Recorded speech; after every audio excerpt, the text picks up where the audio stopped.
Good afternoon, everyone. We'd like to welcome you to our Mesa City Council study session for the afternoon of September 11th, 2023. I'll have more to say at the formal council meeting, but we can't not recognize that this is the 22nd anniversary of the September 11th attacks. We'll never forget that day and never forget the victims and never forget our first responders, including those that ran into that collapsing building. So we'll talk more about that a little later, but it's a somber memory, isn't it? I'll also note that Councilmember Duff and Councilmember Goforth are unable to attend our meeting tonight and are excused. Councilmember Summers is attending via Zoom, and the rest of our council is present in person. Item 1 on our agenda for this meeting is to review the agenda for tonight's council meeting. Council, I know we just spoke about these things a few days ago, but any additional information that you'd like regarding our agenda for tonight?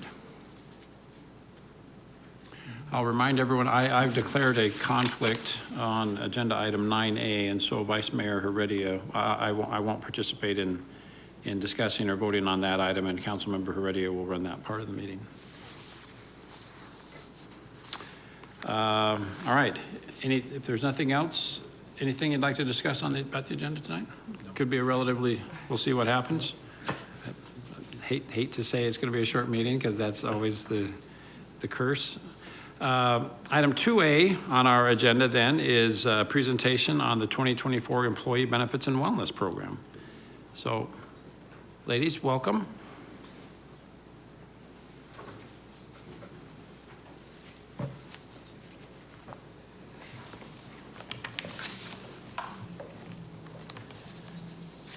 Mayor, Council, Terry Overby, HR Director, and I have with me Janice Ashley, our Employee Benefits Administrator. She is going to be giving you guys all a presentation on the 2024 Employee Benefits and Wellness Programs. Thank you. Good afternoon, Mayor and Council. I'd like to present the highlights of the benefit programs that we'll be presenting for 2024. Where we are providing healthcare and other insurance benefits for well over 15,000 members between employees, retirees, and their respective dependent families. Our current program vendors and administrators and insurers have been renewed or continued to support those 2024 programs, including Cigna for medical and behavioral health plans, Delta Dental of Arizona for dental insurance, VSP for vision care plans, ComPsych for employee assistance programs, MetLife for life and accidental death and dismemberment insurance, Unum for our short-term disability programs, on-site medical care professionals at our Health and Wellness Center, and WebMD providing the technology platform for our Mesa Wellness 360 program.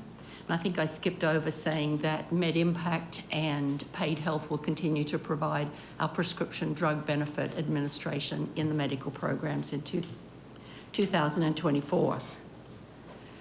Medical plan benefit levels will continue at the same level as they have been in 2023 and sooner in many cases, which provides our employees and retirees with comprehensive and competitive coverage in all three of our medical prescription drug plan designs. In 2024, members will also see some prescription drug benefit enhancements aimed to simplify, improve adherence, and most importantly, improve member satisfaction with reduced member out-of-pocket expenses.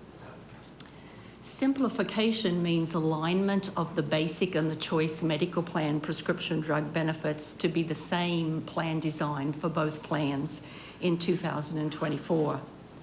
Adherence and member satisfaction are improved by a first dollar coverage prescription drug coverage strategy, meaning no separate deductibles before prescription drugs are covered in our plans.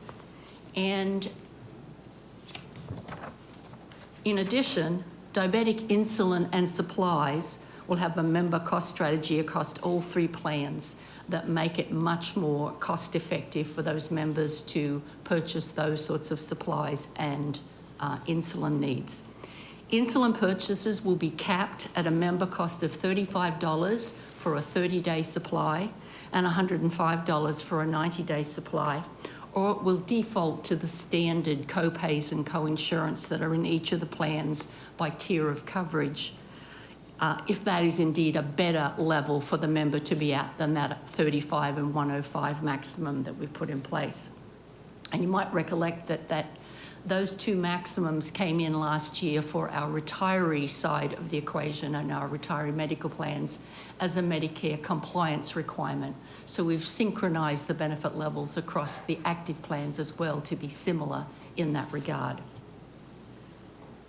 Other benefit plan changes that will occur for 2024 include our healthcare flexible spending account plan, which will see an increase of the annual maximum increase to $3,050 per person per year. And then the rollover maximum within the healthcare flexible spending account will increase to $610. It's currently sitting at $570. Both of those maximums are IRS compliance maximums that drive where you would end up for those levels in any one plan year. We're not required to go to them, but we usually try to keep abreast of it by doing so accordingly, because it makes for the best member experience if we do so. New for 2024, not exactly under our healthcare plan environment, but under our keeping all of our family members in mind, particularly the pet family members that we now know more than 96% of the population treats pets as being part of the family, and they want to have some sort of benefit level, if at all possible.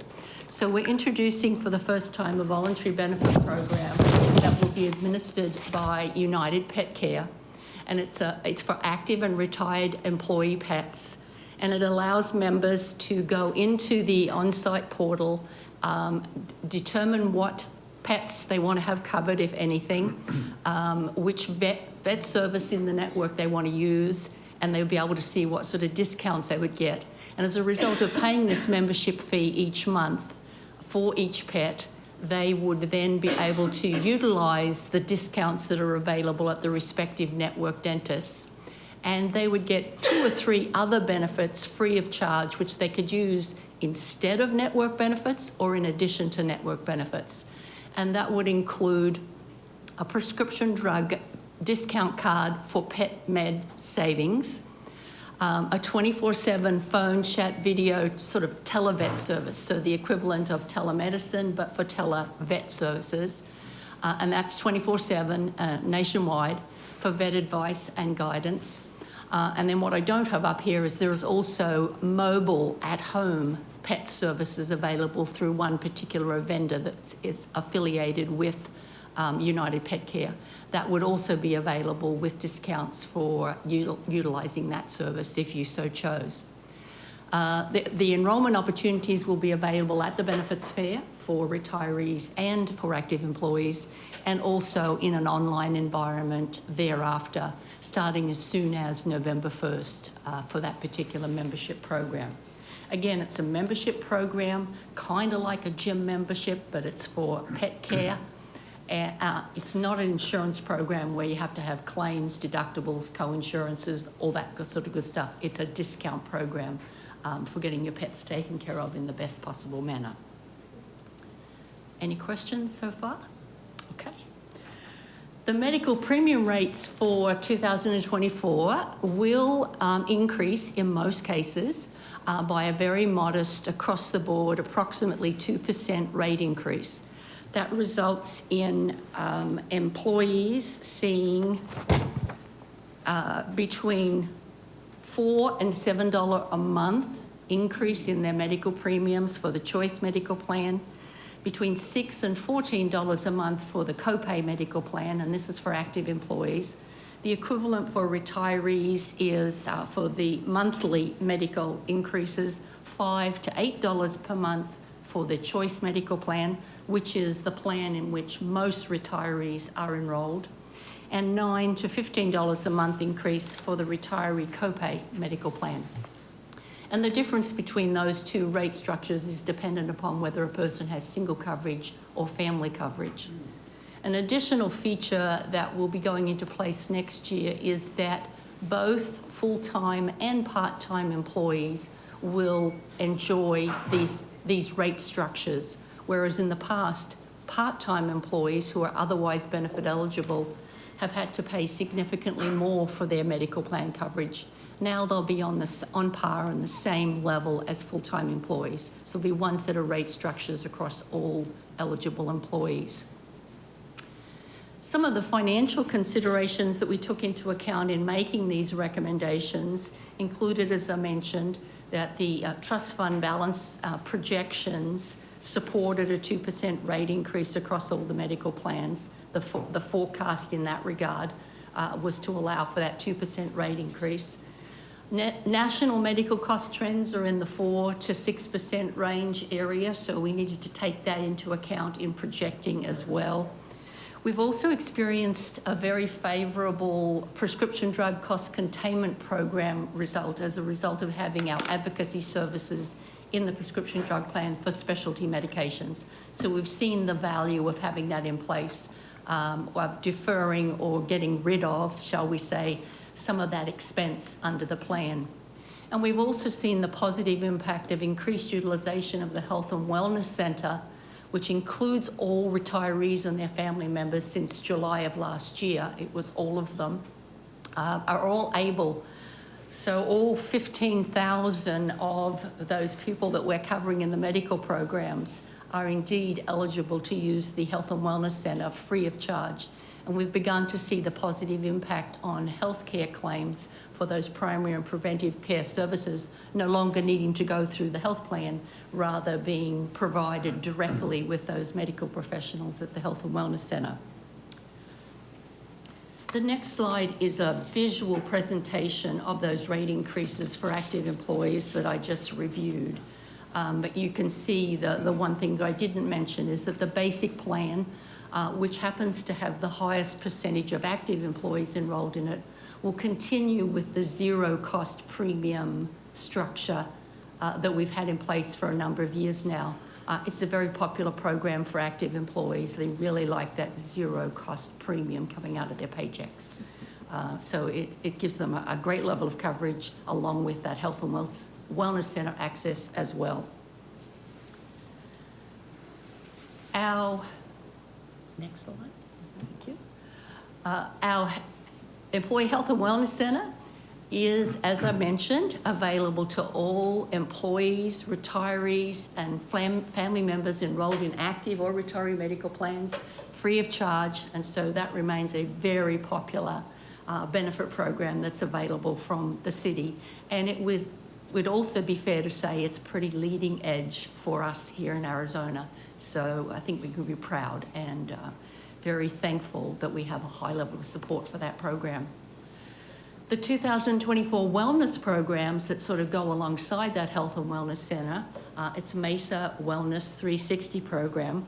Those indeed are going to commence as of November 1st, so that's on a slightly off calendar year basis. So commences again on November 1st of this year and goes through October 31st of next year. It's open to all employees and their spouses or committed partners who are enrolled in city medical programs, are eligible for incentive awards. Those that are not in the city medical programs, those employees that are not in the city medical programs, aren't eligible for incentive rewards, although they do get some raffle opportunities, and they're certainly eligible to participate in the events and the activities. The rewards have been supplemented or increased or enhanced or made supremely much better than they have been this year, and they're already at a very good level. So for each 250 points that an employee or a spouse earns by participation in the events, the STEPS challenges, webinars, other communication activities, coaching activities, etc., all of the stuff that's available through the program. For each 250 points that they earn, they can get one $50 gift card or debit card, up to a maximum of 6 of those cards, so it's $300 worth of value. Previously, it's been $200 worth of value, so it's increased there by $100 a year per person. And the number of points that you can achieve that has a value for you is now gone from 1,000 to 1,500 points. And if you get those 1,500 points in addition to the cash incentive rewards, you'll have the opportunity for a wellness credit the following year, following calendar year, and that's paid for both employees and their respective spouse or committed partner who's participated in the program and enabled their own 1,500 points. And those payments, that $200 payment is paid incrementally every pay period as a wellness credit, regardless of which medical plan the person might be in. And that's a slight difference to how it has been this year, in that it had been required that the wellness credit was only paid if you're in the choice or the copay plan. But now it will be paid if you're in the choice, the copay, or the basic plan next year as a wellness credit. We're focusing next year, even more so than we did this year, on incentivizing preventive screenings and wellbeing education programs in addition to the citywide events, but a big emphasis on preventive screenings, allowing more of them to earn points, and in some cases, some of them to earn more points than they ever did before if a person participates in that, all to have a real positive effect on the overall health and well-being of our members and those that are participating in the wellness program per se. So then we get to, I've got to stop hitting that microphone. Then we get to the open enrollment period for 2024, which will be October 4th till October 18th at the Mesa Convention Center for the Benefits Fair, which is on October 5th. So that open enrollment period, the 2-week period that we standardly have, it is a passive enrollment period except for flexible spending account activity for employees, active employees who are eligible for that program. They do need to enroll or re-enroll if they want to have flexible spending accounts in 24. Other than that, unless they want to make a change to their existing programs that they have, or add or delete dependents from those existing programs, they don't actually have to do anything in the eBen Mesa online system during the open enrollment period. We do advise that everybody go in there and take a peek and browse around to make sure that you're fully informed about what you've got today and what you might have tomorrow. But other than that, you don't have to do any other particular activity except for the FSA accounts. The Health and Wellness Fair, as I mentioned, is on October 5th. New times for this year, 8 a.m. to 1 p.m. Again, at our wonderful Mesa Convention Center. All of our retirees and employees are welcome to that event.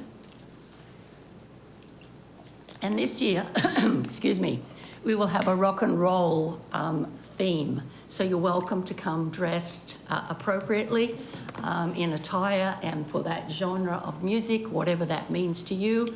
You're not required to, but you're welcome to do so. We will have an assisted enrollment computer lab as always. That's very popular for many employees. You'll see the lineup going outside that particular area as people wait to make sure that they do the right thing in the system and they get all the best advice that they possibly can. The benefit plan vendors will be there in force, as will City Department information booths and employee network vendors.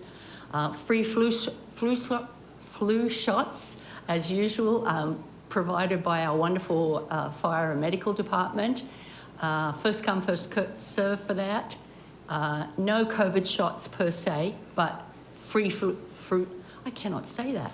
Flu shots. Yes, yes. We'll also have available with appointments the mammography and POP prostate screening mobile vehicles will be out there on the plaza, as will be a variety of food and beverage trucks from 7:30 in the morning to provide appropriate refreshments as people are entertaining themselves throughout the fair, etc. And giveaways and raffles and lots of music. Should be a fun event. Any questions? Council, any questions on any of these? I do. Mr. Mayor. Freeman. So Jan and Terry, thank you very much. I I've been an employee, a retiree, and now back as an employee, and kind of anomaly for the benefit program. But I've seen it mature and grow for 43 years, and so I just applaud you for the cost savings, not only to the city, but to our workforce as well. Did you mention if you do not want to change any of your benefits, do you have to do anything, or does it automatically roll over? It automatically rolls over, except for the flexible spending account activity, which is either healthcare flexible spending or dependent care flexible spending. If you want either of those accounts, you do have to do something to enroll. But everything else will automatically roll over with currently who's covered and in what plan they're covered. Good. And then we'll just apply the new rates in the medical plan scenario as applicable to the plan that the person is in today. Good, thank you. No, I just, my family enjoys the program. I'm sure every employee enjoys the benefits that we enjoy as a city of Mesa, because obviously a lot of cities do not provide benefits like this. And so that's one of our benefits for hiring and retaining our employees. Yep. And maintaining, but I do know this, you do not want to miss any payment on the plan, or otherwise what happens? Are you talking about a retiree, or are you talking about an active A employee? retiree. A retiree. They have lots of conversations with us. They receive lots of communications, and we try to rectify what the problem is and what went wrong. Did the bank account go astray? What Okay. happened? Good, thank you. And then we take care of it. So nobody is cut off at the pass, let's put it that way. Very good. Until we've actually had a conversation and figured it out. Okay, thanks. Mayor, I wanted to echo that praise of Jan and Terry and their team. They do a really good job of trying to control those costs. Obviously, we're coming in under estimations of what the increases would be, and kind of also against some national trends on this. So kudos to all the management that they do to ensure, both as an employer that we're taken care of, but as an employee, and the costs that we're paying are mitigated. But I appreciated Jan highlighting too just the success of the Health and Wellness Center. Not only is it a great benefit for our employee, it's cost effective for us as a medical provider in this. And Yeah. so we're really proud of that, and continue to hear really positive feedback from our employees. And I'm sure many of you have been there with your families, and I certainly have, and we really appreciate that service as well. Thank you. Yes, I mean, the bad news is there's going to be a modest increase, but that 2% is well below any inflation measurement that I'm aware of, and so that's surprising, and we're grateful for the hard work that's gone into keeping that as low as possible. Thank you. So, and we're at the same time expanding the services that you provide, so job well done. Thank you. Thank you very much. Next item on our agenda is current events and conferences attended. Council members, anything you'd like to share with us? I'm gonna let them go first. All right, I spent the weekend at a U.S. Conference of Mayors leadership meeting in California, and it was time well spent. A lot of the presentations and discussion there was focused around mental health, and I was proud that, again, I think we're doing a great, compared to other cities that are talking a lot and anxious to address this issue. I'm proud that we're one of the cities in the country that is making great strides in that area, and homelessness services as well. It was tough to hear from the mayor of Los Angeles was there. 48,000 people sleep on the streets in Los Angeles. I'm not talking about people in shelters. I'm talking about unhoused people in Los Angeles. So that there's a lot of discussion there that I'd look forward to sharing with the council as our discussion of that topic continues. So that was my fun weekend. Anything else before Mrs. Pillsbury shares her calendar? I don't want to hit all the things you're going to say, so I want to. I'm going to say one thing. Okay. So there was a first responder breakfast Saturday morning. Myself, Julie, and Scott Summers, we attended. It was a memorial for 9/11, and it was very well attended. And personally, it means a lot to me. I was on duty the time the attack happened, and I've shared that before, but seeing everything that unfolded in America Paralyzed during that time was significant to our community. But we've rallied around and become much better as a nation and individually, I believe. And so, yeah, the first responder breakfast was sponsored by the JustServe.org group, and it turned out very well. So a lot of people had some good food, don't you think? And I like your comments as well. Yeah. You'll be, the Just Serve folks are coming to our next meeting as well to make a similar presentation. Yeah. Frankie, anything you'd like to share?